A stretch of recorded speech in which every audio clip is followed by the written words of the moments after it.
Dati ito na nga sa gilid ng ano sir eh. Dati ito na nga sa gilid ng ano oh. Wala dito.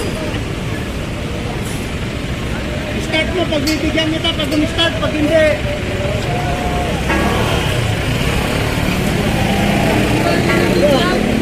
Wala? Saan kuya? Diyan lang, nakanahan ako ng diesel eh. Bet tayo start. Hindi ko alam bakit dito. At dito mga kasama, yun, oh, isang jeepney driver ang matitikitan.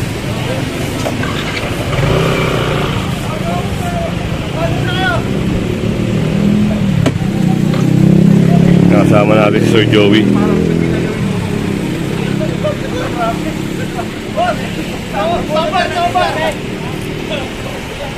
Sinala ko kayo ah. Okay. Mahala. Wala kang diesel. Wala kang diesel. At ito ata, parang sira, no? Naubusan ng diesel. Gagawin natin sir ah. Yun nga po, kaso nga po, wala po kayong diesel. Automatic po yan, gagawin po natin, papahatak po natin to. Wawa naman kasi, wala na kami nakahanap po sir. Wala kami hanap po sir. Dati ito na nga sa gilid ng ano sir eh. Dati ito na nga sa gilid ng ano oh. Wawa naman kayo sir. Wawa naman kasi, wala hanap po sir. Kung wala nga ang diesel. Oh, ano ba? Tubig pala yung talagalong. Hindi, kalanap. Ano kasi sa ano yan? Parang dumilit. So yun, matitikitan nata. Ano, dumilit eh. Andarin mo nga. Ano dito lang sa dumilit eh. Andarin mo na, testingin mo kung tatakbo.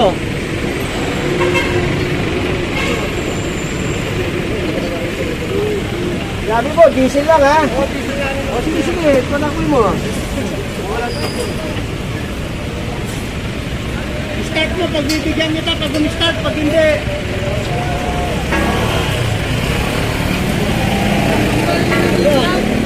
Wala? O, hindi diesel. Hindi pala diesel ang problema mga kasama. Wala? O, hindi diesel. Ayaw ka natin para lang ito siya. Ayaw nga mag-isa ka paano sa diesel. Oo. Kung diesel yan, dapat re-redondo yan. Dondo yan. So yun, at Siyempre, tingnan na natin ito. Natin. Tobar, Tobar! Ano na yung tobar? ayun, ito ihahatakin na mga kasama. Mag-start. Oo, pinagbigyan ka namin. Lahat ng kahilingan mo. Kasi kung diesel, walang problema. Papabili kami ng diesel. Oo. Ayaw mag-start. Tanggal mo yung motor kaya no? Ito. Pag mga ganito pala sir, halimbawa nasiraan sa daan, kailangan ng hatakin. Oo. Hindi, pinagbigyan naman natin siya. Sabi diesel daw. Aha. Diba? Sabi ko, sige pa, tutulungan ka namin. Bibili kami ng diesel. Apo. Bibili ka namin para mapagaya problema. Ayaw mag-start. Ayaw ni-start. O hindi, stall vehicle. Stalled vehicle pala. Ayun mga kasama, naliwanagan tayo, no? Sabi kasi ni Kuya, diesel lang ng problema. Pero nung pinay-start ni Sir Joey at magbibigay sila ng pang diesel, pinay-start, ayaw, walang redondo. Kaya yun, ito ay hahatakin na, no? Ayun, inaangklahan na nga sa ilalim para hahatakin ng tow truck. At ayun, ginawa na rin ang checklist. Ayun na yung checklist para dito sa jeep na ito. So, yan si Kuya, kailangan niya puntahan sa Tumanang Marikina yan para doon sa pagtutubos niya. Paano yan? Kung halimbawa, paano kung sira pa rin yan hanggang doon sa Tumana siyempre ayaw mandar. Doon nila ayusin. Doon na ayusin. So yun, ganun pala ang arrangement doon, no? Pag mga gantong sira, doon nila ayusin. Doon nila ayusin sa pambing. Yun, para makalabas sir, no? Dahil papayagan ba sila kung halimbawa sira pa rin? Hindi naman. Hindi, kailangan maayos. Yun, naliwanagan tayo. Kailangan bago lumabas, Oo, maayos. maayos.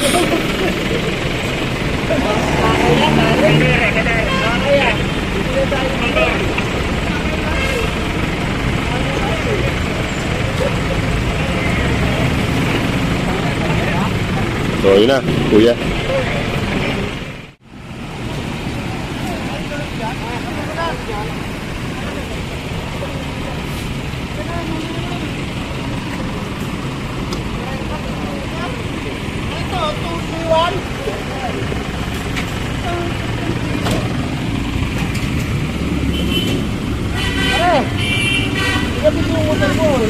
Talaga yung iiwan ko doon. Alam ko kung sino kukuha. Hindi talaga pinuha. Ito na, pepesto na, no? Para sa hatake, no? Saan ka nasiraan, kuya? Diyan lang, nakanahan ako ng diesel eh. Bet tayo start. Hindi ko alam bakit yun eh. Hindi ko lang alam ko yun eh. Ano yan? Pag tinulak naman, ay-start ka agad yan. Pag tinulak. Oo, start ka agad yan. Oo. Ayaw nga pag-fit yan eh. Ibig sabihin, pag susi, ayaw. Kaya pag pinagbigyan pagtulak, tutulak yan eh. Kaso lang, saglit lang itulak. Kung nasa gilid naman kami oh. Wala naman kami sa ano. Ano yan? Boundary ka? Nagba-boundary? Oo, boundary. Bago, ano yun pa. Wala lang kinikita. So yun, talagang hahatakin kasi nga ayaw mag-start. Kung diesel lang ang problema, yun nga, gaya na sinabi natin kanina, bibigyan siya ng diesel, ayaw mag-start mga kasama. Kaya yun.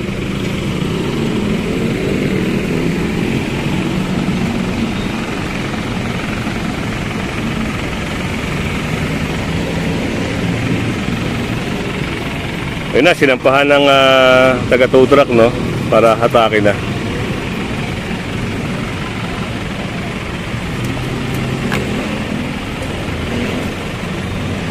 Yan, paalala, no? Kailangan na yung mga sasakyan nyo laging kondisyon at hindi magkakaroon ng aberya. Gawa ng, alam nyo naman, konting oras, pwede kayong matow.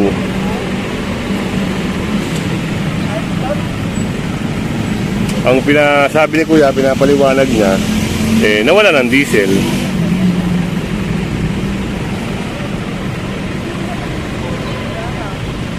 So yan, sunod lang tayo sa task force, no?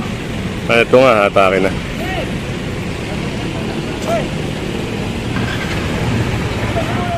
Ito, may nadaanan tayo ditong truck, no? Na nasa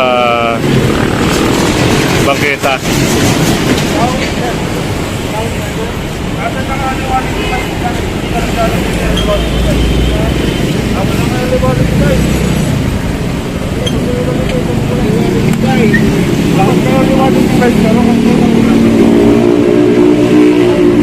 So yun, meron naman tayong natutunan mga kasama.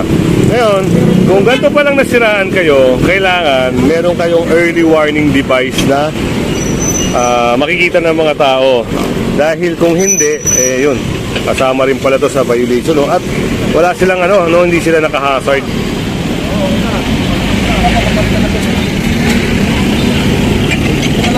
Sinasabi ko tayo ng early warning device. Una-una, kung safety nyo yan, kagaya nyo, nagtatrabaho kayo dito, dapat may nagalaki kayo doon. SOP yan. Para pag may laramingin na kasukseta dyan, nung ngayon lang yan, malalaman na may hihira dito tayo kayo. Wala kayo, paano? Yun nga, titikitan siya. Ganun pa lang sir. Halimbawa, nasiraan sila, kailangan nilang maglagay ng early warning device.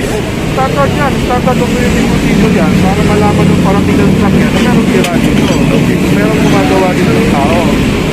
Wala sila nakalagay na liwanag sila dito. Dapat lang na sa akin, meron tayo ganyan. Ayan, mga kasama. Yan yung gagamitin ko, just in case na kagaya nito, may emergency, may natira, nilalagay ko yan doon.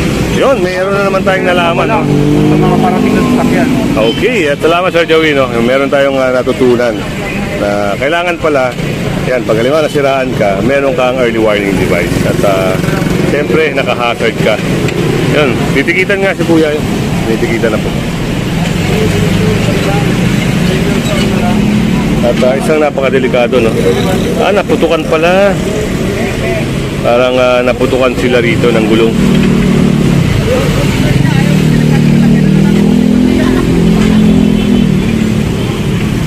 Grabe.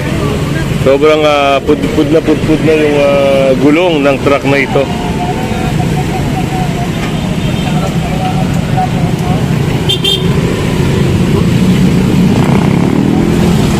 Yan, dito pa rin tayo sa haba ng Mindanao Avenue. Tapos kanan tayo ng Tandang Sora para dun sa operation na naka-schedule ngayon.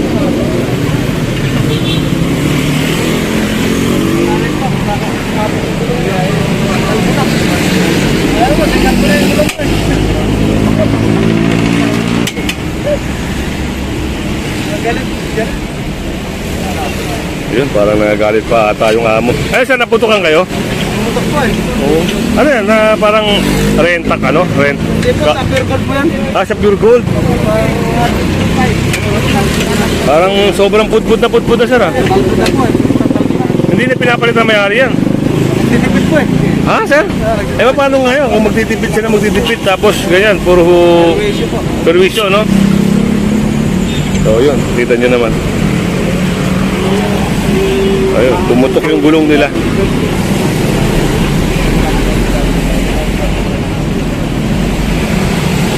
So yan, kung hindi ka pa nakasubscribe, no, pasubscribe na lang po si Kuya Goods at syempre pahit na rin ang bell para lagi kang update sa ating mga video. Yan, magandang umaga. So yun na yung ticket niya, no, binigay niya sa kanya. Kailangan niya lang yan bayaran sa Bayad Center. Para iwas sa bala, hindi na siya pupunta ng MMDA, sa Bayad Center lang, okay na.